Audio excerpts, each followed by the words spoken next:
নারায়ণগঞ্জে বেপরোয়া হয়ে উঠেছে কিশোর গ্যাং। বড় ভাইদের ছত্রছায়ায় জেলা জুড়ে দাপিয়ে বেড়াচ্ছে কিশোর গ্যাংয়ের সদস্যরা। চুরি, ছিনতাই, মাদক সেবন সহ তুচ্ছ কারণে জড়াচ্ছে সংঘাতে। কেউ এর প্রতিবাদ করলেই করা হয় মারধর। কিশোর গ্যাং নিয়ন্ত্রণে হিমশিম খাচ্ছে পুলিশও। এ নিয়ে উৎকণ্ঠায় দিন পার করছে জেলাবাসী। নারায়ণগঞ্জ প্রতিনিধি আশিকুর রহমান হান্নানের তথ্য ছবি আরও জানাচ্ছেন জোবায়ের রহমান।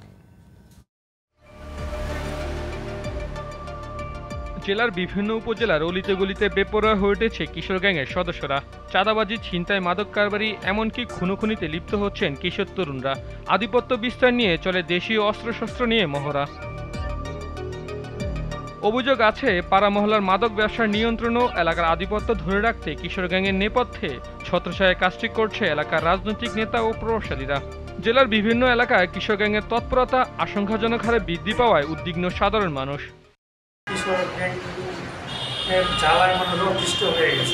কিশোর গ্যাং থেকে আমাদের প্রজন্মকে যদি নিরাপদ না করা যায়, আমাদের ভবিষ্যৎ প্রজন্ম নিশ্চিত অন্ধকারের দিকেই আমরা ঠেলে দিব। আইন শৃঙ্খলা বাহিনী এখনই যদি সঠিক পদক্ষেপ না নেয়, তাহলে আমাদের অবস্থা আরও খারাপের দিকে চলে যাবে। কিশোর অপরাধ চক্রের বিরুদ্ধে র্যাবের অভিযান অব্যাহত রয়েছে বলে জানালেন র্যাব 11-র এই অধিনায়ক।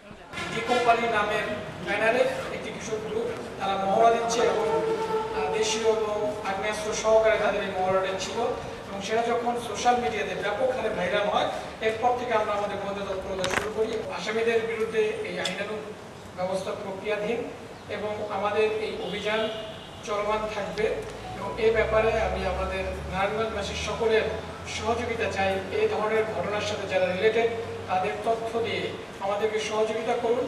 কিশোর অপরাধের লাগাম টানতে নজরদারি বাড়ানো হয়েছে বলে দাবি আইন শৃঙ্খলা বাহিনীর। খুব শীঘ্রই আরও একটি স্পেশাল অভিযান আমরা তালিকা করছি আর কি। প্রত্যেকটা ওয়ার্ডে বা প্রত্যেকটা ইউনিয়নে আমরা একটা তালিকা করছি কিশোর গ্যাংয়ের, তারা এই গ্যাংয়ের সাথে জড়িত। আমরা খুব শীঘ্রই একটি সাঁড়াশি অভিযান পরিচালনা করব। পিবিআই এই সমস্ত বিষয়গুলো খুব গুরুত্ব সহকারে দেখছে এবং আমরা এই কিশোর অপরাধীদের যাতে অপরাধ থেকে তারা নিবৃত হতে পারে, আমরা বিভিন্ন ধরনের পদক্ষেপ নিয়ে যাচ্ছি এবং আমরা এই কিশোর গ্যাং প্রতিরোধে কার্যকর ব্যবস্থা নেবে প্রশাসন, এমন প্রত্যাশা স্থানীয়দের। Zobayer Rahman, GTV news.